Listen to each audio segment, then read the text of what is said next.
Hey friends, welcome back to another pottery tutorial. So I finally made an extra large mug for all of you big coffee and tea drinkers. This is a pretty simple one. This is very suitable for beginners. So let's get into it.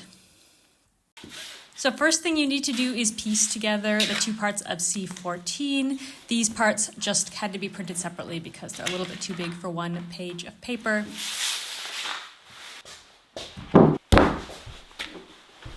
Next, we're going to roll out some clay here. So I started with 1.4 kilo of clay, but I'm definitely not going to be using that much. I think at the end I used about 600 grams of clay. So you always need to start out with a bit more when you're working with slab pottery because you need to, have some extra that you can cut off. So first I'm going to start rolling out my 1/2 centimeter slab. We're going to be using the 1/2 centimeter slab for C14 and C15.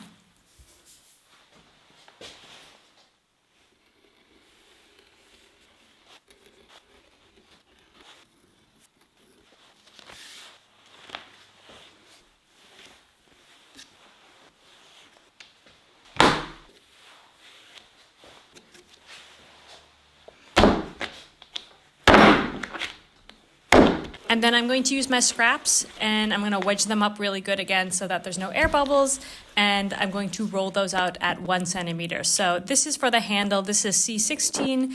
And I really just like to make the handles a little bit thicker. If you prefer a thinner handle, you can also use a 1/2 centimeter slab for this as well. But yeah, this is what I prefer. And then after that, as usual, I'm going to put my slab pieces in front of the fan. I really like to put my pieces in front of the fan for about 10 minutes. This helps them to firm up and, not be so floppy when I'm working with them. Okay, first we're going to start with building the body of the mug. So you want to work with the large rectangle first, and we're going to be attaching these two shorter edges of the rectangle. So you want to cut those edges at a 45-degree angle. I have this little tool here, but you can use a knife or anything that you have. Then you want to score, and if you need to, you can add some slip here as well. My clay was fresh enough that I didn't need to.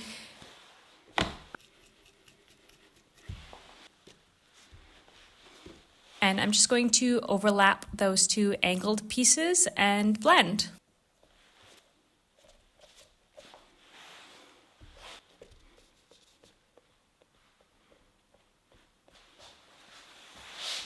And don't forget to blend also the inside.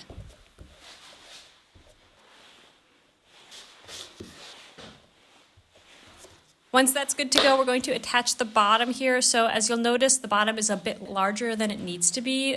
This is intentional because you always want to attach first and then trim to size. So I just marked where it's going to sit on this little round slab and score. And once again, you can slip if necessary and just attach.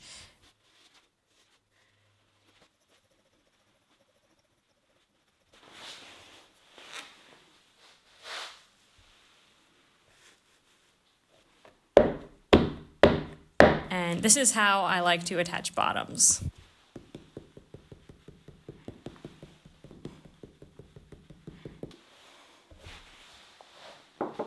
And if you have any extra scoring lines on the inside, I just use a little bit of water and a paintbrush to smooth those out. And then you can go ahead and trim off the excess.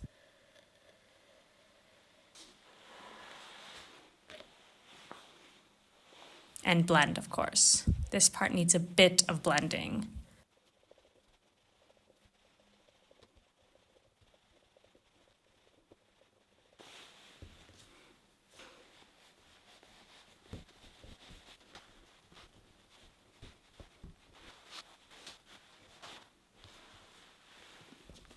Okay, and then the fun, exciting thing here is I have included a handle guide. So this guide will perfectly make the exact handle that I'm making here. You can, of course, be as creative as you like to and make your handle any which way you want. But if you want one that looks like mine, go ahead and shape your handle piece according to the guide. And then hot tip, you want to apply your handle over the seam. So if you saw, I'm pointing to the seam right there, this will help disguise your seam and make your pot look a little bit more professional.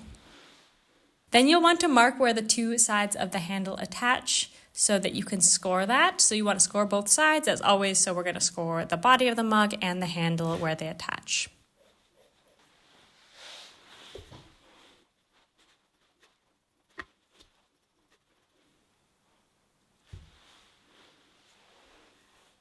And secure it as best as you can. So my handle was a little bit floppy. Depending on the dryness of your clay and like the grog content and all these other things, your clay might be more or less floppy in this stage. So if your clay is floppy like mine was, all you need to do is support it with some sponges. And if it's really, really floppy and the sponges aren't enough to hold up your pot, you probably want to let your handle dry out a little bit more so it can, hold itself up. And by the way, you also saw me cleaning up extra scoring lines with the paintbrush again. That's what I was doing there. So that's all we're going to be doing today. I will cover the pot with some cloth, and tomorrow we'll finish with the cleaning up. I always like to let my pot dry out a little bit so that it's quite firm and, can withstand some rough smoothing that will be a lot more thorough than you can when the pot is wet and somewhat floppy. So at this point, you just want to smooth it out as best as you want to. Like, at any point you can say, that's good enough. I don't mind some fingerprint marks, or, you can get really, really particular and make your pot as factory made as you possibly want to. Yeah, that is just up to your preference. So our pot is done now. So I'm going to let it dry out for about a week, and then I'm going to load it into the bisque kiln. I'm just using a simple white glaze on my mug.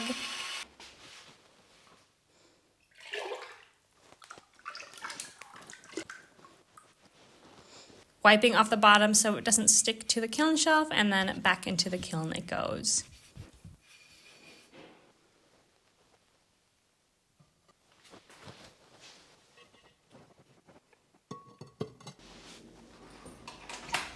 And here is the final result. I think this mug is so cute. It's just like such a classic shape. The handle itself is like really generous. You can hold it with your whole hand, or it's also big enough to slide your hand through and, cozy up on a cold day with a nice cup of tea.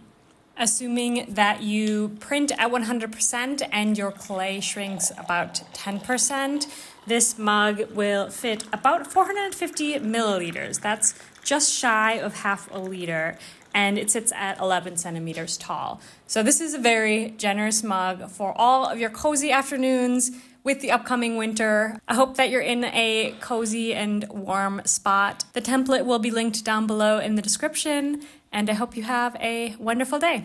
Bye, friends.